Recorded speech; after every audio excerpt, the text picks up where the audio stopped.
Föstudagsþátturinn heldur áfram héðan úr Pakkhúsinu. Hjá okkur Hjalti Jónsson, sálfræðingur. Velkomin. Takk fyrir. Við ákveðum að fá þig aðeins til þess að, Kveikjan var nú eiginlega bara viðtal við í Vikudegi, Bæjarblaðinu hérna fyrir norðan, þar sem var aðeins umræðan skammdegisþunglyndi og þetta nú akkurat tíminn þar sem þeir sem að finna fyrir því að minnsta kosti eru kannski pínu að pæla. En skammdegisþunglyndi, ef við byrjum bara þar, þetta hlýtur að vera ofboðslega, hvað þetta? Kannski bara. Já, skilgreiningin á skammdegisþunglyndi.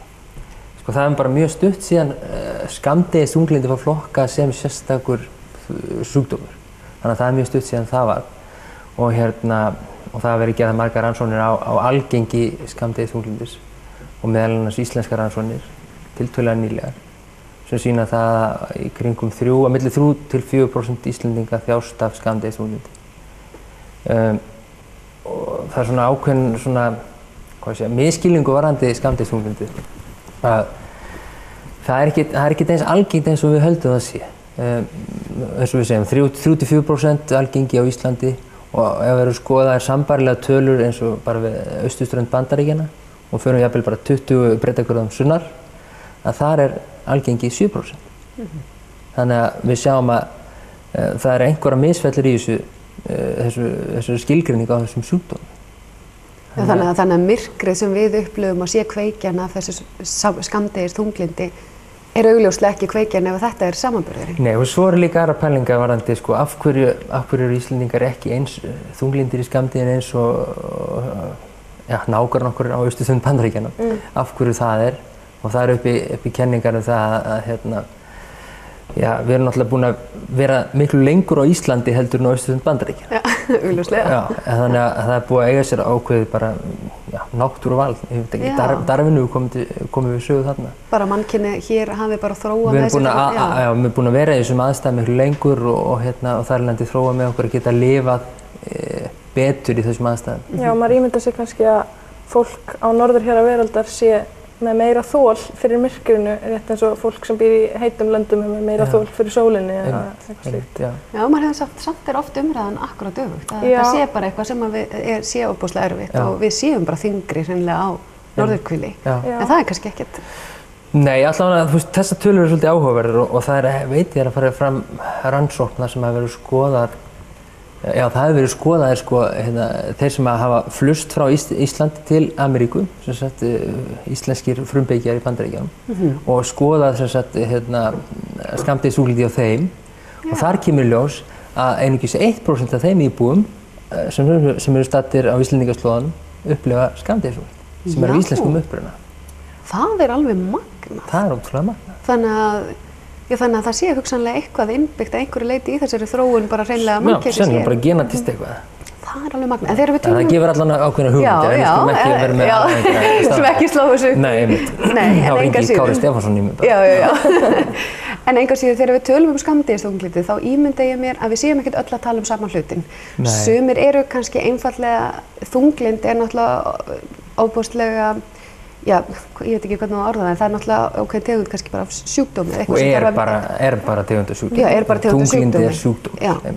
Þannig að þegar við stundum í hversdagsleikunum erum að tala skammdegisþunglyndi, þá er það ekkert endilega sjúkdómurinn sem við erum að tala heldur einfaldlega þessi hversdagsleiki sem er að hellast yfir okkur þegar það eru einhver tímamót kannski. Það er framundan skóli, vinna, börnin að fara í skóla eða einhvers konar breytingar.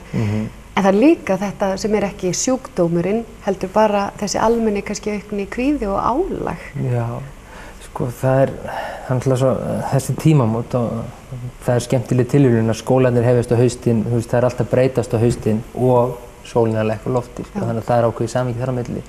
En ég held að það sem orsakar kannski aukna vanlíðan á þessum tíma, ég svo sem hef ekki nefna tölur að vanlíðan aukist eitthvað á þessum tíma, en upplifun marga er kannski þannig, er að þessi tímamót, sumarfríið er búið. Það er náttúrulega frekar niðurdrepandi að fara í vinnuna þegar það er engin sól og koma svo heim úr vinnunni þegar það er aftur og ditt. Þannig að það er alls konar hlutir sem breytast í umhverfinu sem hafa áhrif á þína líðan og kannski er hægt að kalla eitthvað skammdegisþunglyndi. Og svo er það bara breytingar á aðstæðum. En hvað myndirðu nú ráðleggja þeim sem að upplifa aukin þyngsli að sama kannski á auðvitað ef að þeir eru grafalvarleg, þá leitar mann sér alltaf aðstöðu. En hvað hægt að gera? Þegar þú finnur fyrir bara... Já, bara finnur fyrir þessu kvíðahnúti eða þyngsli og nennir þessu ekki. Sko, það er langbesta sem að fólk gerir, það er náttúrulega bara að ræða við fólki í kringu sig og útskýra sína líðan og tala það. Og ég held að það sé bara sérstaklega mikilvægt fyrir foreldra að ræða þessa hluti í opinskátt við börnin sín. Til þess að kenna að þetta ekkert, þú veist, sá sem að upplifir enginn í þunglindi, hann upplifir svo oft sem einhvern aumingja, einhver sem þú veist, ræfildi, getur ekki drullast í skólan, ef ég nota þessi orð, Já, sko. Þannig að það eru hugsanir sem koma.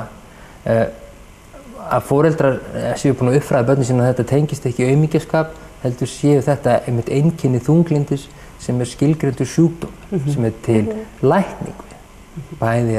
Bæði hitta sálfræðingu og fá viðtöl og geðlyf. Þannig að þetta bara sjúkdómur og það þarf að koma þeim orðum út, sko, og leiti með þessi myndar, það þarf að koma þeim orðum út, þetta sjúkdóm. Og finnst þér það að vera að breytast? Finnst þér, þú veist, geðsjúkdómar vera að verða minna tabú í íslensku samfélagi heldur en þeir hafa verið? Já, mér finnst það. Sumir tala að það sé svona einhver bylgja þunglindis að eiga sér stað, en ég held að sé meira bara opnar umræða og fólk leita sér fyrir aðstoð. Og til ég að segja það upphátt. Já, til ég að segja það upphátt. Ég held ég er þunglindi.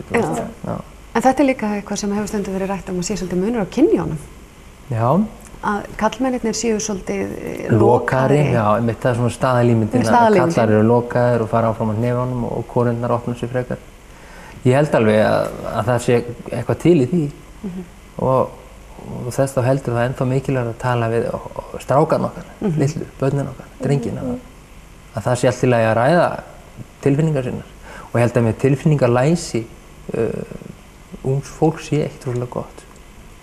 Og það, þú veist, að það sé meðvitað að það sem að hugsar hafi áhrif á hvernig líður. Og oft á tíðum, það sem að hugsar er oft hugsanir sem byggja á engu rökum, hafa ekkert á bak við sig, hugsanir sem myndi aldrei segja hefur innsýn í þessum aðstæðum. En það er alveg til í að endurtaka þessu hugsanir við sjálfan sig. Og það hefur áhrif á hvernig líður. Einhvern tímann heyrði ég skemmtilega frasa sem var ekki vera mikið einn í hausnum á þér því það er hættulegt hverfi. Já. Að vera einn í. Já, einmitt. Og það er það sem gerist líka. Þegar þið fara að líða illa, þá einmitt skapar þér aðstæð það sem þú ert einn. Þú vilt ekki útiloka þig og þá ertu bara búin að búa þetta kjör aðstæð til þess að dvelja með þessum hugsunum. Og þá hefur enga til að benda á, hvaða rök hefur fyrir þessum málum.